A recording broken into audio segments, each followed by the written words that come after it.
ఇకపై మీకు ఇష్టమైన ఫేవరెట్ సీరియల్స్ యొక్క ఫుల్ ఎపిసోడ్స్ యూట్యూబ్లో అందుబాటులో ఉండవు. కేవలం సన్నెక్స్లో మాత్రమే ఫ్రీగా చూడొచ్చు. నేరస్తుడు సులభంగా దొరకడానికి వాడికి తెలియకుండానే వాడు గొయ్యి తీసుకుంటున్నాడు. ఏంటి కాంతమ్మా, ఏవో బ్లడ్ మార్కల్లా ఉన్నాయి? అవును సువర్ణ మేడం, ఇవి బ్లడ్ మార్కలే. చూడండి.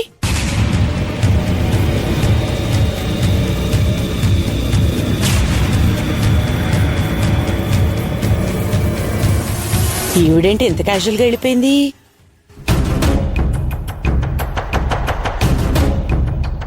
అంటే రాజేశ్వరీదేవి గారి మర్డర్కి కారణం బయట వ్యక్తులు కారని, ఈ 4 వాల్స్ లోపలే ఉన్నారని అర్థమవుతోంది.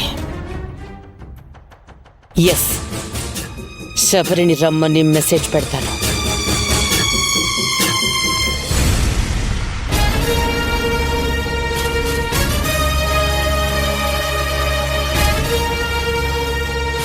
రాజేశ్వరీదేవి గారిని చంపిన వాళ్ళు ఈ ఇంట్లోనే ఉన్నారు. ఎవరనేది క్లారిటీ లేకపోయినా ఈ 4 గోడల మధ్య ఆ వ్యక్తులు ఉన్నారు అనేది ఆ కర్చీఫ్ని బట్టి తెలుస్తోంది.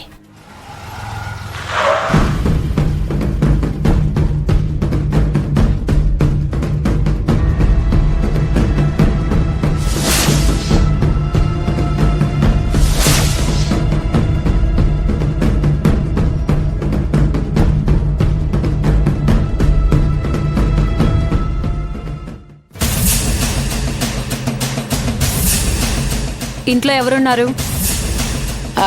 అందరూ ఉన్నారు. చెప్పండమ్మా, ఎవరు కావాలి? పిలువు. పిలువు అంటే ఎవరిని పిలవాలమ్మా? సుందరమ్మని పిలవాలా? అను అమ్మని పిలవాలా? కార్తీక్ సార్ని పిలవాలా? ఎవరిని పిలవమంటారు? అసలు ఎవరిని పిలవమంటారు? ఎందుకు పిలవమంటారు? అది చెప్పండమ్మా. ఎస్ఐ గారు, ఏంటి ఇలా వచ్చారు? రాజేశ్వరీదేవి గారి కేసు గురించి ఇన్వెస్టిగేషన్ చేస్తున్నాం మేడం. రాజేశ్వరీదేవి గారిది న్యాచురల్ డెత్ కాదని, అనుమానాస్పదంగా ఉందని మీరు కంప్లైంట్ ఇచ్చారు. మా పర్మిషన్ లేకుండా ఇంట్లో నుంచి వెళ్ళొద్దని కూడా చెప్పాం.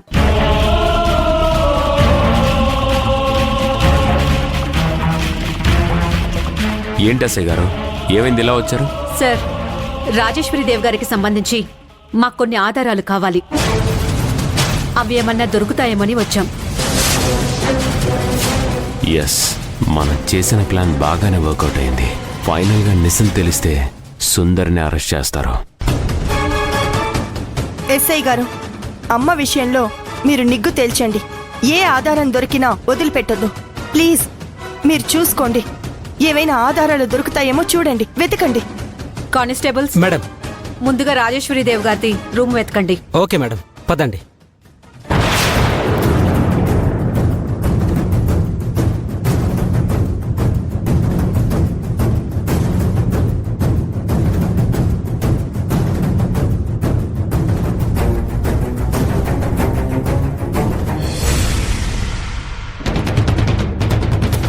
ఎవరివిడా?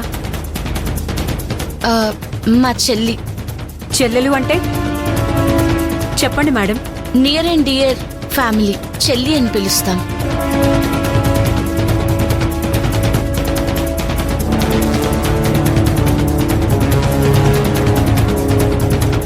మేడం, మేడం అంతా వెతికాం మేడం, కానీ ఏం దొరకలేదు మేడం. అయినా ఇప్పుడేం దొరుకుతుందని మీరు ఇంతలా వెతుకుతున్నారు? రాజేశ్వరమ్మకు సంబంధించిన ఆధారాలు, చిన్న క్లూ ఏదైనా దొరికినా మాకు ఆధారమే. మరి ఇందాక నుంచి చెప్పరే? మీరు వెతుకుతుంటే మాకేం అర్థం అవుతుంది? చెప్పాలి కదా. చెబితే ఏంటి ప్రయోజనం? నువ్విక్కడ పని మనిషివా? ఎక్కువ మాట్లాడుతున్నావు.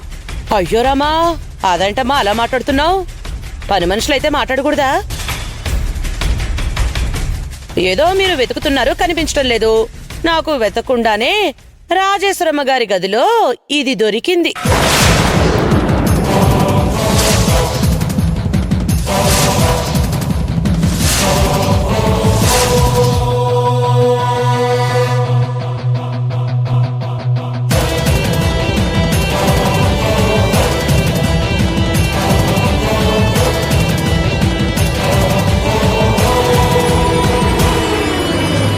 ఏంటది? ఏమో ఇదేదో కర్చీఫ్లా ఉంది, కాకపోతే రక్తం మరకలతో ఉంది. రక్తపు మరకల ఏది ఇటువు. Don't touch. ప్లీజ్ దాన్ని తాకమాకండి, దూరం నుంచే చూడండి. రక్తపు మరకలతో కర్చీఫ్ ఉండటం, ఇంతకీ ఈ రక్తపు మరకలు ఎక్కడివి? కానిస్టేబుల్స్, మేడం ఆవిడ దగ్గర నుంచి కర్చీఫ్ తీసుకోండి.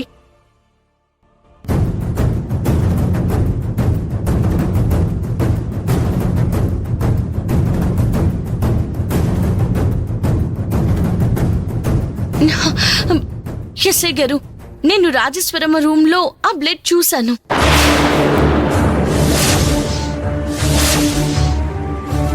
అప్పుడు బ్లడ్ చూశాను అంటున్నారు. ఈ విషయం పోలీసులకు ఇప్పటిదాకా ఎందుకు చెప్పలేదు? అప్పుడు మా టెన్షన్ లో మేమున్నాము. మీరు చెప్పేదాన్ని బట్టి చూస్తే ఈ కర్చీఫ్ మీదున్న బ్లడ్, మీరు చూసిన బ్లడ్ రెండు ఒకటే కావచ్చు. సో రాజేశ్వరీదేవి గారిదే ఈ బ్లడ్ అవునా కాదా అనేది మేం టెస్ట్ చేసి తేలుస్తాం. ప్రూవ్ అయితే ఆమెది మర్డర్ అనొచ్చు.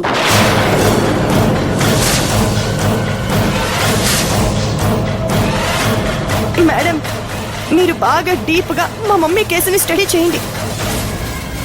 నేను కూడా ఇప్పటి వరకు మా అమ్మది న్యాచురల్ డెత్తే అనుకున్నాను. వాళ్ళు ఎవరనేది మీరు త్వరగా పట్టుకోవాలి. ఇక్కడ దొరికిన ఆధారాలు ఆ కర్చీఫ్ ని బట్టి చూస్తే ఆమెను ఇక్కడ గాయపరిచి బయటకు తీసుకెళ్ళినట్టు అనిపిస్తుంది. ఈ ఎస్ఐ గారు నిజాన్ని చెప్తున్నారు. కొంపదీసి రేపటి రోజున ఈ కేసులో నేనే ముద్దాయినని తేలుతుందా ఏంటి? బయటికి తీసుకెళ్ళడం అలాంటిదేం లేదు. ఎందుకంటే అమ్మ ముందే బయటికి వెళ్ళింది. అవును మేడం, ఆ రోజు అమ్మ కాల్ చేస్తేనే కార్తిక్ బయటకు వెళ్ళాడు.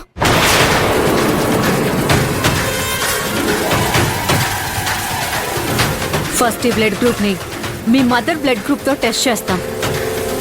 తర్వాత కేసులో నిజానిజాల్ని నిగ్గు తేలుస్తాం. వస్తాం.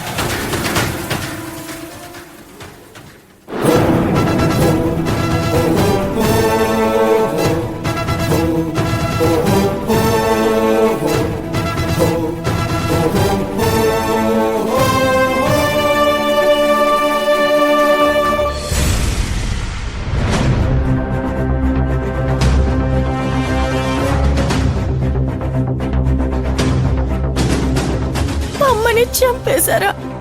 అదేంటి కార్తిక్, అమ్మని చంపడం ఏంటి?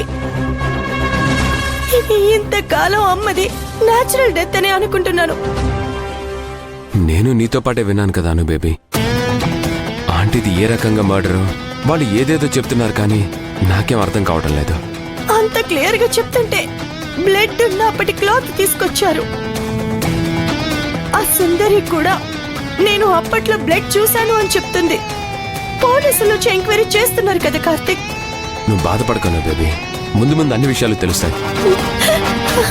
మా అమ్మ ఎవరికి ఏం అన్యాయం చేయలేదు.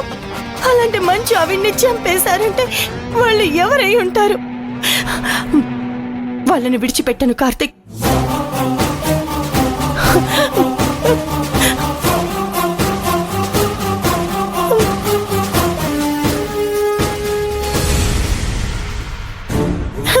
మమ్మీ, ఏంటి మమ్మీ ఇదంతా?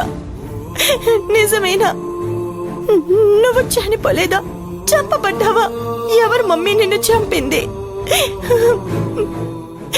ఎవరు నీ చావుకి కారణమయ్యింది?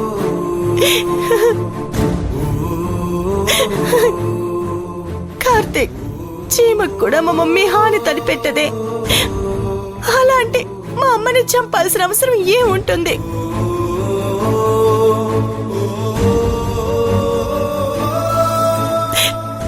దగ్గర బంధువుల్లో కాని దూరపు బంధువుల్లో కాని అమ్మకి శత్రువులు కూడా ఎవ్వరూ లేరు. అలాంటిది అమ్మని ఎవరో చంపారంటే నేను తట్టుకోలేకపోతున్నాను కార్తిక్. కార్తిక్, అమ్మని చంపినవాడు ఎవరైనా సరే విడిచిపెట్టేదే లేదు. వాడు ఎంత పెద్దవాడైనా ఎంత పలుకుబడి ఉన్నవాడైనా వాడికి శిక్ష పడేలా చేస్తాను కార్తీక్. వాడు ఎవడనేది తెలిస్తే వాణ్ణి నేనే పట్టుకుని పిచ్చి కుక్కను కొట్టినట్టుగా